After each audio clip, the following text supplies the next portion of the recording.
Okay, I wanted to do a class on should because it is a tricky word, mainly because it's used for many different reasons.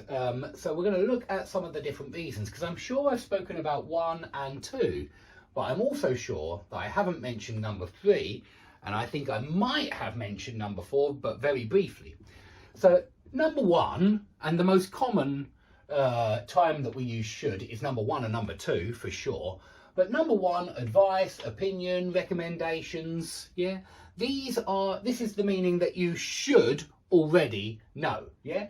And what I mean is I expect you to already know this. You should already know this meaning.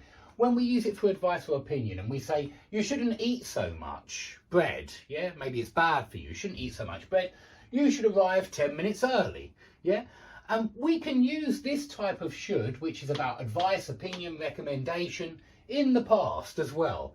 We can say you shouldn't have eaten so much for lunch, and you're saying it was a bad idea in my opinion. You ate a lot, but you shouldn't have eaten so much, yeah? And that's the idea. You're criticizing when you use should have and it's opinion and it's in the past. You're criticizing. So you could say you should have arrived 5 minutes early, but you didn't, yeah? And this is, you know, I do agree that this could be an expectation. This is ambiguous, this sentence, because it could be an expectation in the past, or it could be an opinion. You know, you could be angry because they didn't arrive 5 minutes early, but they should have arrived 5 minutes early, and that would be a past criticism.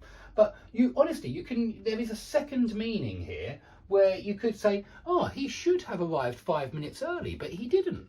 And that means I expected him to arrive 5 minutes early, but he didn't. And so it could be a criticism or it could be an expectation. Yeah, and so do be aware that there are these two different meanings with should.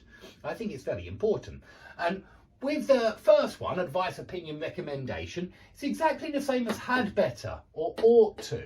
Yeah, and had better can only be used in the present. So we can say you had better.